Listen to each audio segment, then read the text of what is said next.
नमस्कार। लाइफ में सिर्फ अंधा पैसा चाहिए, मुझे सिर्फ एंजॉय करने का है, एक अच्छा बंदा चाहिए है और लाइफ में बाकी कुछ नहीं चाहिए। ऐसा ही सवाल मैंने एक जन से पूछा था, क्या लाइफ में क्या पाना है तुम्हें या लाइफ में क्या बनना है। तो उसने कहा कि यही जो मुझे पैसा चाहिए, अच्छा अच्छा जो कुछ भी है, सिर्फ अंधा पैसा चाहिए, सिर्फ मुझे एंजॉय करने का है लाइफ में। मैंने और पूछा, और कुछ अच्छा बंदा चाहिए, अच्छी गाड़ी वगैरह, घर चाहिए खुद का वगैरह, और कई सारी चीज़ें बताई। मैंने पूछा और क्या चाहिए। अगर मैं उनका दोस्त था इसलिए उन्होंने मुझसे कहा कि मतलब मुझे ऐसा कोई चीज़ नहीं चाहिए जैसे मोक्ष मोक्ष वगैरह, वो नहीं चाहिए मुझे। तो वो सुनकर मुझे ऐसा लगा कि ऐसे वीडियो बनाना चाहिए कि लोगों को मोक्ष के बारे में क्या पता है, कुछ पता नहीं, फिर भी वो बोलते कि मुझे मोक्ष वगैरह नहीं चाहिए। वो इसलिए बोलते हैं क्योंकि मोक्ष की डेफिनेशन हम लोगों ने गलत कर दी है। एक्चुअली में मोक्ष क्या है हमें पता ही नहीं है। सिर्फ हम मोक्ष से डरते हैं या फिर ऐसा हो जाता है कि वो चीज़ एक तरह से दुनिया से अलग है, हम ऐसा सोचते हैं। नहीं, हमने इस संसार में, हमने इस दुनिया में जन्म लिया है तो कुछ ना कुछ है। जैसे स्वामी विवेकानंद क्या बोलते हैं कि कुछ भी हो जाए, हमें कितने भी जन्म लेने क्यों ना पड़े, हमें उस चीज़ के पास जाना है, उस तत्व के पास जाना है, हमें मोक्ष को प्राप्त करना ही है। और कुछ लोग यही सोचते हैं, उनका सिद्धांत ही होता है क्या कर्म का फल और क्या कुछ भी कोई भी चीज़ हो, हमें क्या लाइफ में सिर्फ एंजॉय करने का है। कोई नहीं, ये सब अधर्म कर रहे, हम क्यों धर्म करें, हम भी अधर्म ही करें। पर नहीं, मोक्ष बहुत अलग चीज़ है। आजकल की उस जनरेशन को भले ही पता नहीं हो ये मोक्ष क्या है, परंतु मोक्ष जैसी चीज़ वो कोई चीज़ भी नहीं, उसे चीज़ बोलना भी गलत बात है। पर मेरा कहने का अर्थ यही है कि हमने अगर किसी चीज़ को डिफाइन नहीं किया है तो हम उसे कुछ भी बोलने का अधिकार नहीं रखते। मोक्ष पता नहीं तो मोक्ष को नाम भी मत रखो, मोक्ष ऐसा है वैसा है।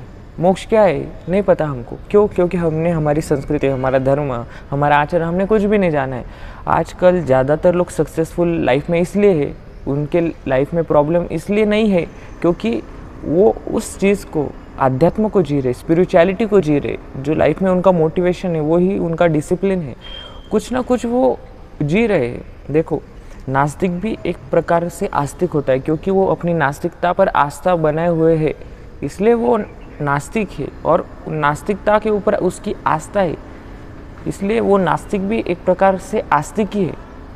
इसलिए एक बात अवश्य ध्यान देनी चाहिए कि देखो, लाइफ में कुछ भी पालेंगे, कुछ भी हमने कुछ भी खो दिया, कुछ भी पा लिया, फिर भी लाइफ में कुछ ना कुछ प्रॉब्लम हर एक के लाइफ में होती है। इसलिए जो कोई भी कहता है कि मुझे मोक्ष वगैरह नहीं चाहिए, लाइफ में सिर्फ एंजॉय करने का है, ये करने का है, वो करने का है, जो आजकल की टुडेज जनरेशन का हो रहा है, वो इसलिए ही हो रहा है क्योंकि उनको चीज़ें पता नहीं है, उनको स्पिरिचुअलिटी पता नहीं। उनको हम नए नए शब्द सुनते हैं, नए नए बुक पढ़ते हैं, बाहर के देशों के इंग्लिश बुक पढ़ते हैं, और वो इंग्लिश वाले हमारे बुक्स पढ़ते हैं और हमें ट्रांसलेट करके हमें बताते हैं।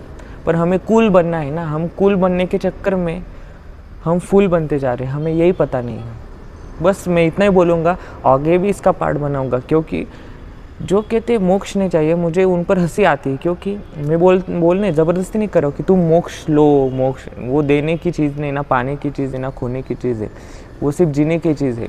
पर क्या है, कभी कभी वो बताना पड़ता है, क्योंकि जब तक हम बताएंगे नहीं तब तक लोगों को पता नहीं चलेगा कि लोगों का माइंडसेट क्या है। जो पहले के ज़माने में लोग मोक्ष प्राप्त करने के लिए, जो जीवन ही उनका मोक्ष प्राप्त करने के लिए था, आज लोगों को मोक्ष नहीं चाहिए, लोगों को एंजॉय करना है, सीधा मुंह पे बोल रहे, क्योंकि उनके जीवन में उस चीज़ का उतना महत्व ही नहीं। और उनका भी कुछ दोष नहीं, क्योंकि उनको उनके माँ बाप ने संस्कार ही नहीं दिए, और उनको लाइफ, मतलब उनकी लाइफ वैसे ही बनी ही नहीं, तो उनको कैसे पता चलेगा। उन लोगों का भी दोष नहीं, दोष है हमारे आचरण की कमी का। हमने हमारी संस्कृति भूली, हमने हमारा धर्म भूला, हमने हमारा आचरण भूला, इसलिए हमें पता नहीं है। इसलिए दोष किसी का भी नहीं, दोष हमारा है, तो हमें हमारे ऊपर काम करना है। धन्यवाद।